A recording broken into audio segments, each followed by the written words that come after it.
We gather here on this Sunday evening to discuss. I don't even think it would be respectful to call him a man. Um, I think you probably need to describe him as this savior type, as this Jesus kind of figure, because we have never seen anything like this. And I didn't even want to hear anything about Shohei Ohtani or that guy over in LA, because I don't think he holds an inch to Jacob deGrom, because that's who we're discussing here. He currently, what's his current ERA? I think 0.31. 0.31. 0.31. 0.31. Fastest pitcher in Major League history with 50 strikeouts in a season, or most strikeouts through 4 starts, which is 50. I guess however you want to say it. I mean, I think that this man is just poised to like run with the title of best pitcher in baseball for at least the next 5 years, which I know contradicts what I said a few episodes. But I always denied you on that. I told you that this man is not human. This man is a freak of nature. This man is just Jesus Christ himself coming down and deciding to put on a Mets uniform. Yeah, the innings. Yeah. He's entering his prime right now. He's entering his prime. Yeah. Yeah, and it really helps that he didn't pitch in college. And that he got Tommy John surgery, right? Once he got into the minor leagues. Yeah. Mm-hmm. It's unbelievable. It's absolutely unbelievable. So deGrom shoved against the Nationals. So to go back, did you guys watch his first career start live when it happened? Yeah. Where's the Yankees? That one? Yeah, the one against the Yankees. Do you remember, Mouth? If I saw it, I probably remember it, but I definitely watched it. Yeah. I don't remember it exactly. I remember watching it live, and I do think it's funny that whoever that catcher was, that I don't remember who it is, he will forever be known as the guy who called Jacob deGrom's first career start, because I don't think he ever even sniffed the big leagues again after that day, because I have no idea who it was. And but I remember watching it, and it was this random guy with long ass hair, and I was like, and he was 25 years old. I was like, all right, this guy's he's coming for a cup of coffee. Yeah, he's not staying around long. Yeah. He's too and he old. Wins Rookie of the Year. Next year, he's an All-Star. Has that crazy inning. Well, couple Cy Young Award. You know what the thing is about that 2015 season is that because they made the World Series and because Harvey came back, I feel like those two things and the whole David Wright storyline and Yoenis Cespedes storyline, the fact that the reigning Rookie of the Year came back and had a 2.5 ERA and literally had the best performance in that year's All-Star game, it's you don't really think of it. Yeah. And then he kind of cooled off in 16 and 17. He was still great, but he cooled off a little bit. And then 18 began the run of, insanity. It's crazy. I'm reading his stats right now. And just the accolades. So Rookie of the Year is rookie year. All-Star game, and he finished 7th in the Cy Young in 2015 with a 14-8 record, 2.54 ERA, 205 Ks. 2016, he was hurt. 2017, his worst year of his career, 15-10, 3.53 ERA, 8th in the Cy Young Awards. Then he goes 1.7, 2.4, 2.38, right now 0.31. But in my opinion, the most fascinating stat about Jake right now is if you look at his ERA plus, which is adjusted based on ballparks and everything. Yeah. The MLB record is Pedro when he had an ERA plus of 291. Jacob deGrom's ERA plus right now is 1,237. Wait. It's over 1,000? He's shattering the record. The all-time MLB record is 291, and he's 1,237. That's insane. In terms of ERA plus. He is so not just breaking the record. Because I've heard this stat before, but what does that mean? It takes into account the ballpark. It's I guess there's a ranking system on the ballparks, and the ERA is based on each ballpark, the average ERA of each pitcher in history that's pitched there. And then it's taken into effect. Yeah, but then how does that get to 1,000? What's that number system that gets it to that number? I don't know, because I guess the average one is in the 100s. I mean, in 2018, he had like a 218 one, and that was everyone was saying like he had the best pitching season since Pedro that year. Oh, I see. But yeah, he's just shattering. Wait, but that if he's record. at 1,000 right now, and he just continues to do like what he normally does, not like freakish like shit that he just did Well, against if you the think of Nationals? where he started, if you think of the games he started at so far, he started in Philly, Hitters Ballpark. He started in Colorado, Hitters Ballpark. Yeah. City Field is in between a hitters and pitchers. Yeah. I think he has 2 City Field starts. So I feel like City Field is pretty fair and moderate. yeah. So favorably, like his start should go more in favor of the hitters. But meanwhile, he's going into hitters' ballparks and shoving it. And he is just absolutely shoving it. And that's where he gets the 1,237 ERA plus. The most incredible stat. That's crazy. Also, I just found who called his first game. What was it?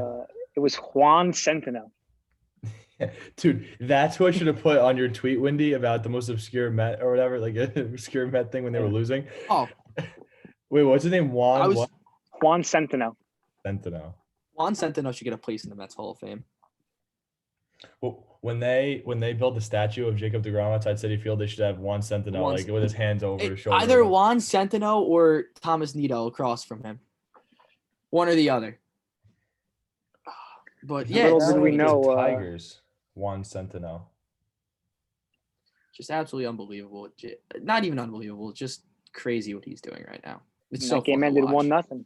It basically defined the rest of his career. Yeah, he That Mets went out there Yankees game?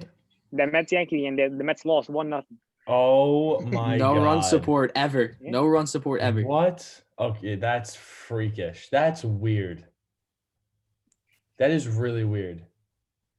Yeah, so in 2000 so 2000 this guy Juan Centeno, and he actually made his debut in 2013. He played 4 games for the Mets. And he had 300. Wow. 3 for 10.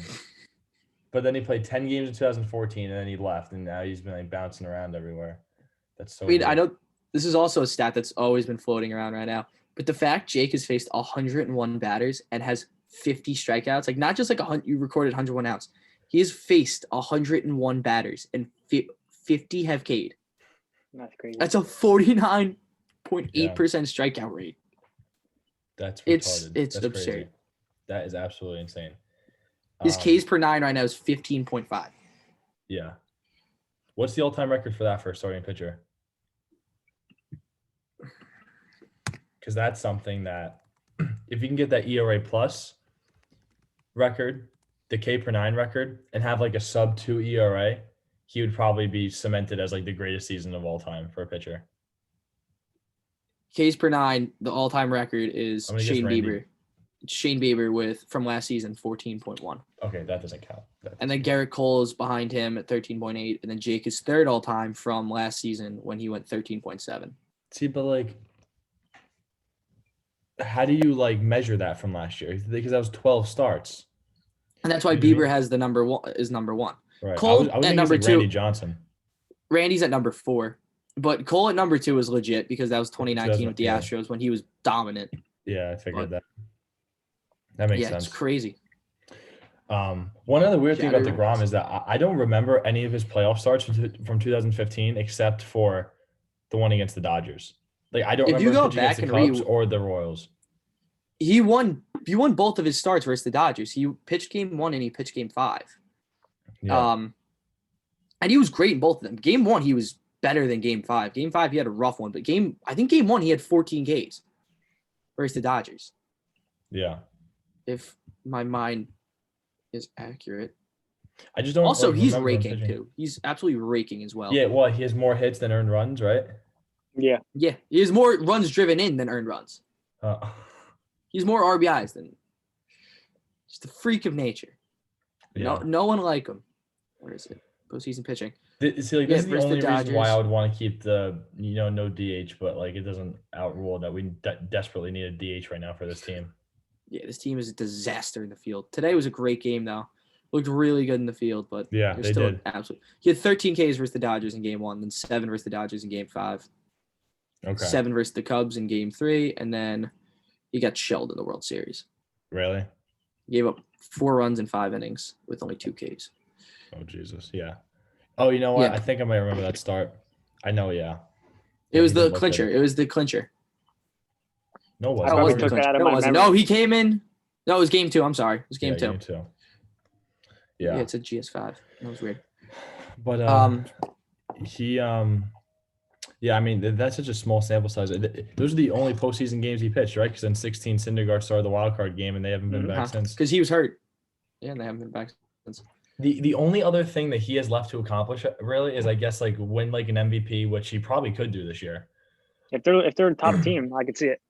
If he wins a World Series, if he wins an MVP and then we get him a World Series, I think he overtakes Kershaw and Verlander in best pitchers of our era.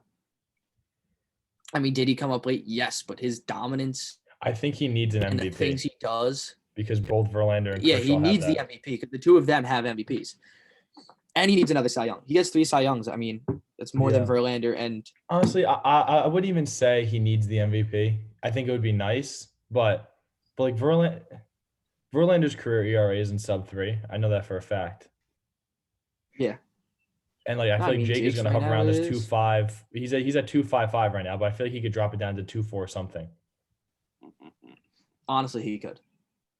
He definitely And it's could. crazy to me now that, we're getting to the talks of as his career matures with the Mets, he's starting to get into that argument with the greatest pitcher in Mets history and Tom Seaver. I mean, the fact that we're even thinking about a kid who came out 25 Yeah. and he went on this tear to now being in the conversation with one of the best pitchers in MLB history is just incredible. Yeah. He will be the best pitcher in Mets history. Without a doubt. He will be. He will definitely I overtake think by the Seaver. time it's all said and done, I think he will be. Yeah, it's not yet. You can't do that to Seaver, especially when he's And- wearing his number on his sleeve right now. I was having debates with my dad and other people, and it was always the debate between because Keith said during deGrom's start, I never saw Doc do this. Even on Doc's best day, he does not come close to what Jake does on a he did nightly say that, basis. Yeah, and I was just thinking about that, and I was like, the fact that Doc was one of the most dominant pitchers of the '80s, and for Keith to say that, a guy who played with Doc, just now watching deGrom is, Keith's a borderline Hall of Famer, and he's saying stuff like this. It's it just really attests to Jake's legacy. I think it was yesterday. Because I remember because I know my dad was a big Pedro fan. I asked him. I said, who was more dominant, deGrom now or Pedro when he was at his peak? And I was surprised. I thought my dad was going to say Pedro. He actually said he's never seen anything like deGrom right now. He feels like he's more dominant than Pedro at his peak. Yeah, Pedro's peak was crazy. great, and he had some great years. But Do we think this that's right now because is- like do we think that's because like now there's like such like a boom of like statistics and all these like it's like because every time somebody does something crazy, it's like there's like 1,000 stats that can like go towards that game and like go towards the season. Because I feel like back then, like in the late 90s, early 2000s, everyone was like, oh yeah, his ERA is really low. And that's kind of like what they, that's kind of what they focused on, not so much all this other stuff. And like, well, I mean, it's a different era now. I mean, with all this stupid stuff like 7-inning doubleheaders and runners on second, like guys' Yeah. stats are going to be so skewed that it's true. you're going to have to take it into effect. Yeah. Yeah. Well, deGrom is definitely making his case for the Hall of Fame. He said he openly said that he is thinking about it, and he's a very goal oriented person. Like every year, he always says he wants to be, like the number 1 pitcher in the league and win like the Cy Young every year. And honestly, I'm totally fine with that guy being the most selfish motherfucker in the entire league because nobody does him any favors. Nobody. He said, Uncle Stevie actually, someone tweeted at Uncle Stevie the other day, how much do we think it's going to take to keep deGrom in a Mets uniform for life? And he said something along the lines of like 7 years, $240 million, which would put Jake until he's 30, until he's 40 in a Mets uniform till he's 40. Steve Cohen said that? No, this guy said it to Uncle Stevie, and Uncle Oh. Stevie responded with, I want to make sure I get it exactly word for word, but he said something along the lines of, it might take even more than that. So More once than again, Uncle 7 and Stevie, 240? yeah. So once again, Uncle Stevie, I know you, of course you listen because you definitely take our opinions into, very big standing with you. That's But right. just offer him part of 0.72, please. Just offer him part of 0.72. Let's get it all out of the way. You can both make a lot of money. Everyone's happy. End of the day, Jacob deGrom's in a uniform forever. Yeah. A lot of companies and like brands that do deals with athletes, they give them pieces of the business. Like the top guys. Cohen needs to pull out all the stops for deGrom because Conforto's price tag should plummet straight going down. to. Yeah. Well, there's going to be a team that's going to There's overpay for the Conforto of the past few years. there will, But it's just there will about be. how much does Conforto want to stay with the Mets? Because everyone has said, like, guys in the clubs have said that Conforto loves being a Met. Right. So I'm sure he does, but there's always the Boris factor. But then like going back to deGrom, like, he's really gonna need to get creative because when's his opt out after next year? yeah, Oh boy, think so. yeah. So he's gonna need we'll to get figure real it out. creative. There's no way that we don't figure it out with Jake. I mean, we figured it out with Lindor. We'll figure it out with Jake. If they can lock up Lindor at the last second, they can get deGrom done. I'm very confident. What was it?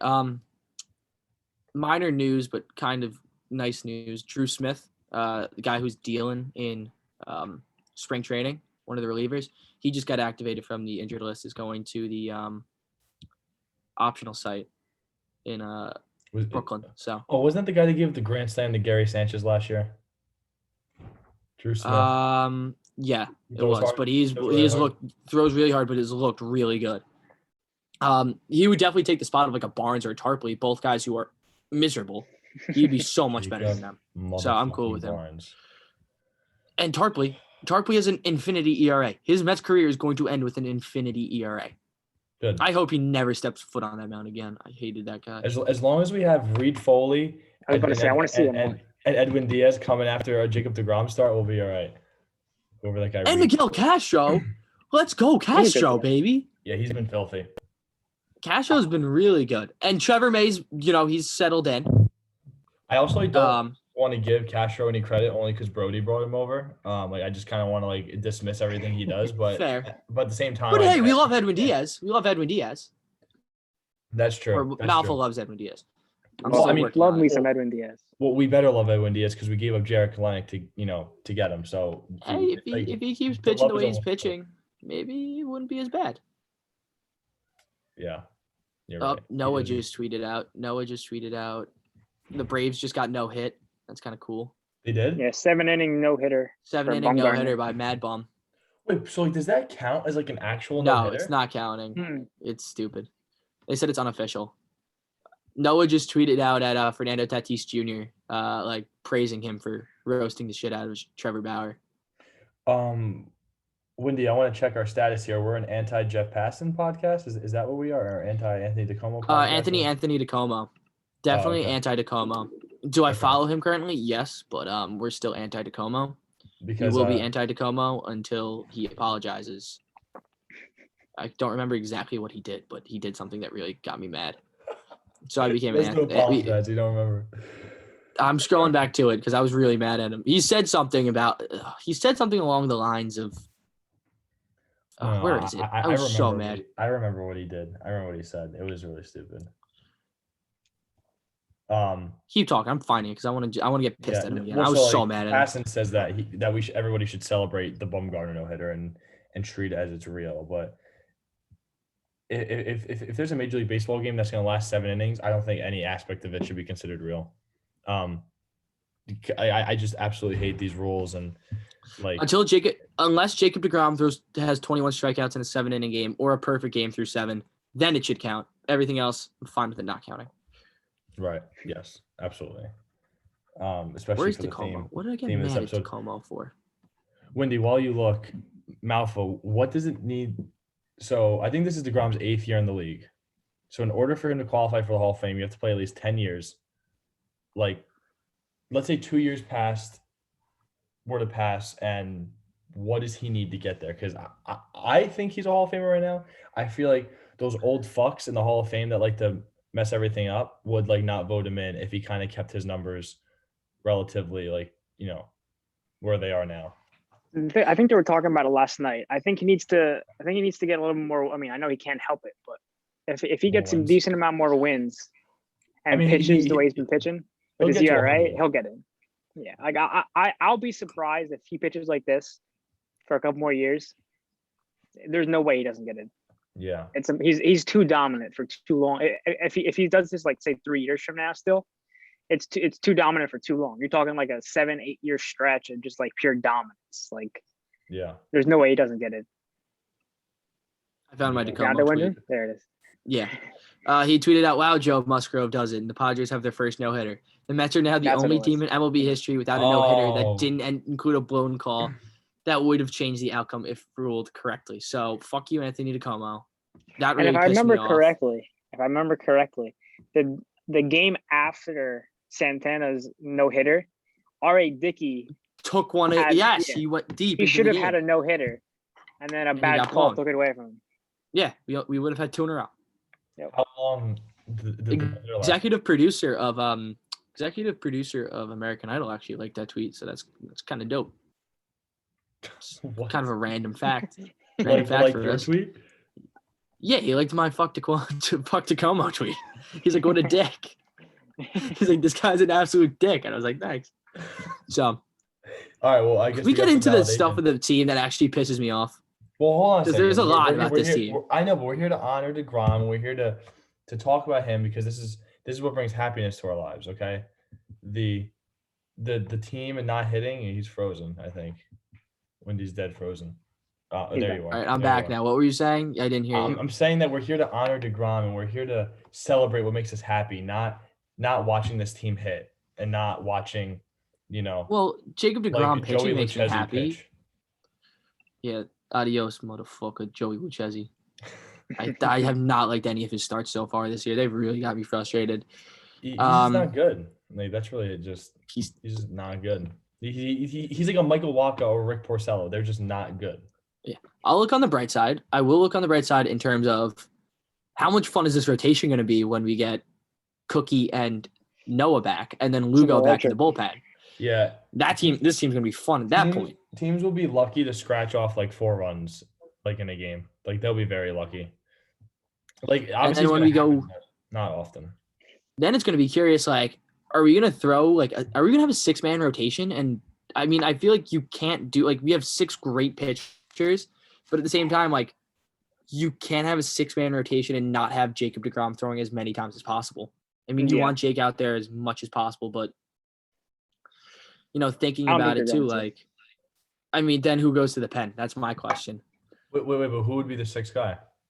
It would be Jake, Stroh, Syndergaard, Cookie, Taiwan. Peterson, and Taiwan. Yeah, but Peterson should just be put in the bullpen. Yeah, but then if you have the lefty, you still want a lefty going every 5th day as well. My thinking was, how important is that if you have like 5 really good righties? Because he's really proven himself. He's really pitching well, but my worry with Walker more than anything is he has not pitched a full season since 2018.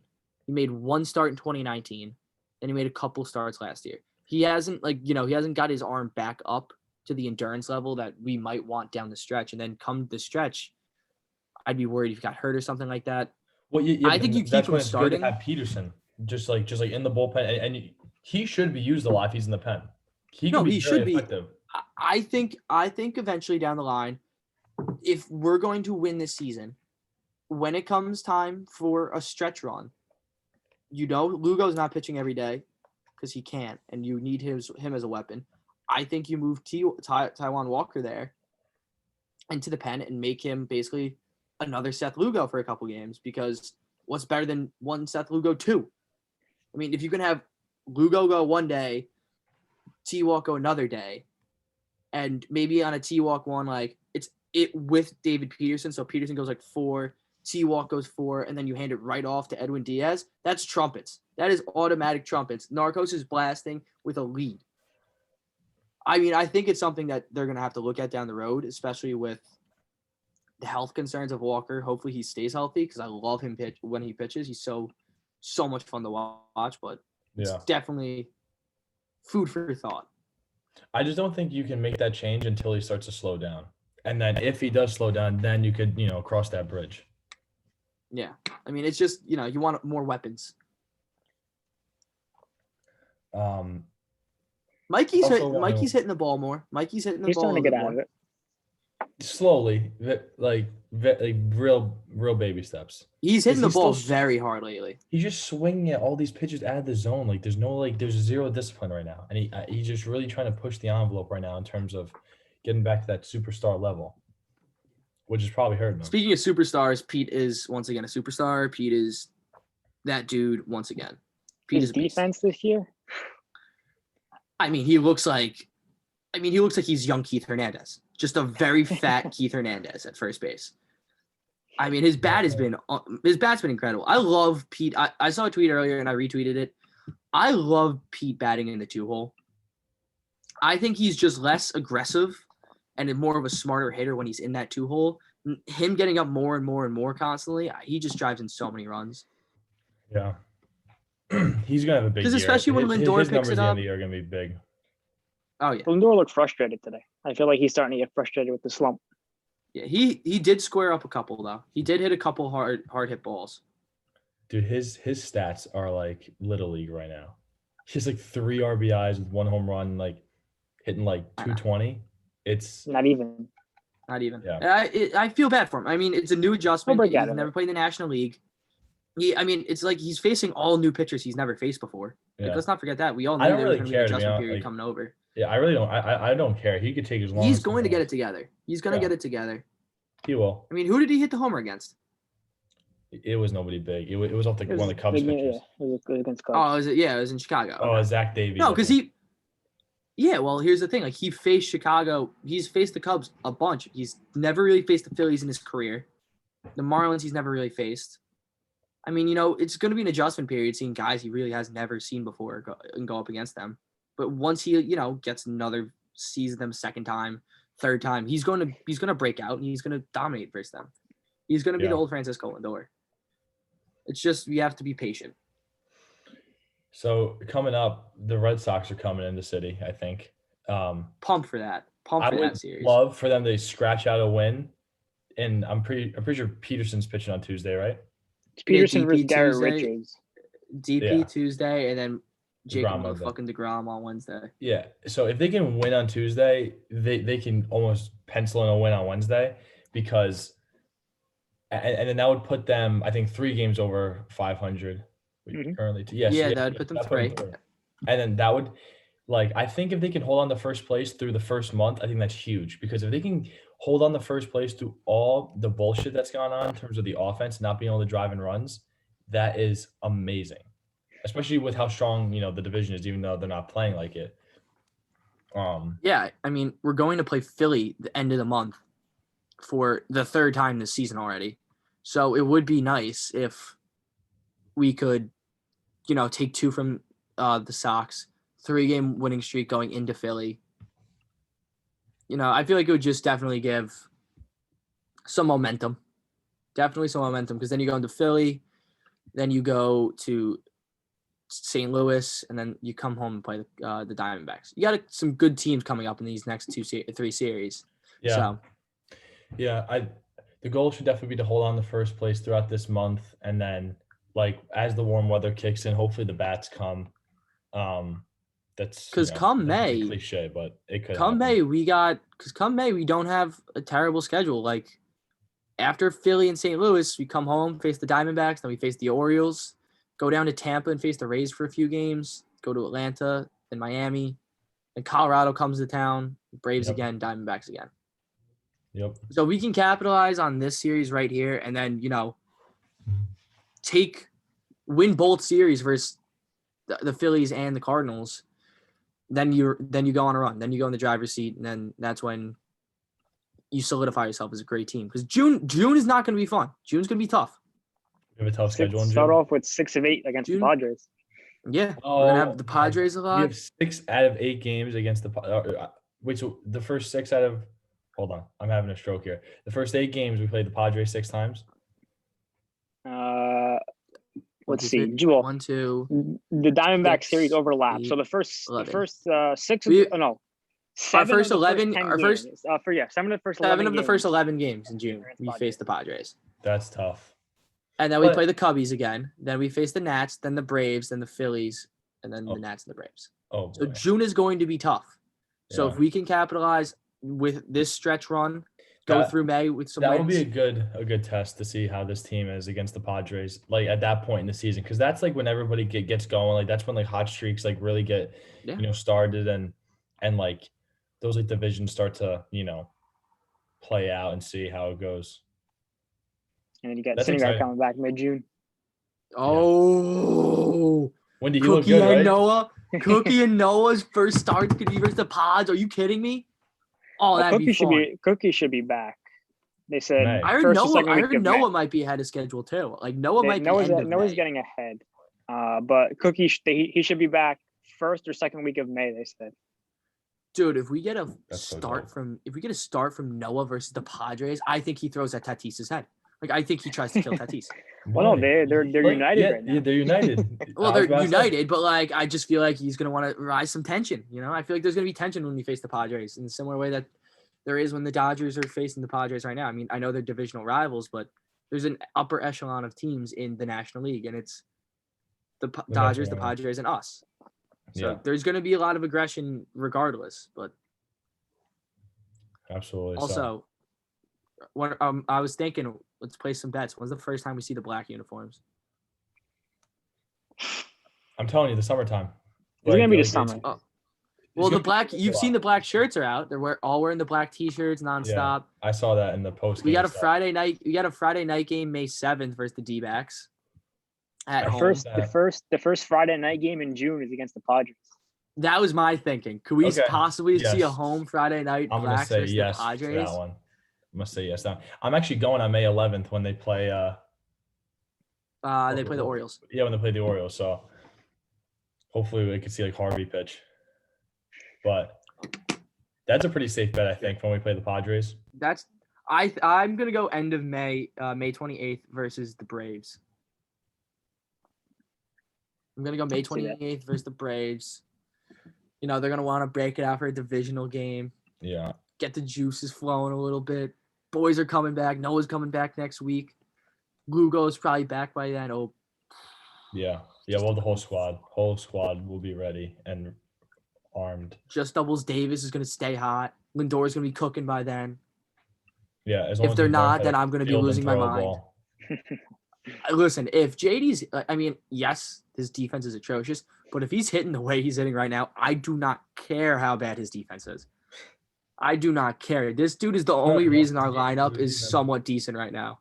Him and Peter, the only reason this lineup is doing something. Yeah. Yeah. They are holding it together. And the McCannon comes up every once in a while with a nice little clutch hit. I Yeah, do appreciate the McCannon. He's a very serviceable 8-hitter, but I don't really expect too much out of him. No, neither do I. But, I like when he drives in a nice little run. I'm like, all right, let's go, Yep. McCannon. His Yep. defense is extraordinary. Yeah, it's really good. Absolute hose. Hopefully he wins a Gold Glove in the 4 years he's here. We might have multiple Gold Glove winners. Yeah. Maybe awesome. him, maybe Pete, Maybe Lindor. maybe Lindor at some point. Maybe Albert Almora. That dude made a play. Yeah. That was a play and a half today. You know what that reminded me of? That reminded me of the Granderson catch in the 2016 wild card game. That gave me Juan Lagares flashbacks. I just kept Oh. thinking about Juan when I saw him going back on that. Yeah, I got that. I think Almora needs to get. We can't have Kevin Pillar go out there every time we need defensive outfield. If I see Kevin Pillar go back out there, I'm just gonna lose it. Almora actually put the ball in play today, and You know, looked I like phenomenal him more, in center I field. like him more than Pilar right now. I do too. He's younger too. Give him a shot. Yeah. Pilar is 34. Just maybe he can come in for Definitely defense. more But I upside. swear to God, if Kevin Pilar is one of the first dudes off the bench again to pinch hit, I'm gonna turn off the TV. I'm just gonna be done. I mean, I despise every time he comes to the plate. Any final thoughts before we wrap up here? Got to get hot. Get hot, stay hot. Got to Yeah. capitalize on May. Take advantage now. And then when the boys are back, start buzzing in the summer. Yep. We're gonna end this month in first place. I believe we're gonna be within a game of first place or in first place by the end of May, and then June is going to be the real test of this team. Get them hot, and then have them buzzing by the time they get Chris Bryant at the trade deadline. I was literally just about to say that, Mal. I feel like the deadline rumors are about to start buzzing real soon. If one thing goes wrong with this team, I think we're just going to start hearing chatters about phone calls between the Mets and the Cubs. Absolutely. Yeah, because there's no shot he stays there in Chicago. And he's hitting pretty well. He's looking like Chris Bryant of old. So. Yeah, he is doing good. But until next time, we'll be here. Wendy will be working hard with those Twitter fingers of his. And ready for some Twitter beef. Yep. I'll talk to you later, guys. Later. Good.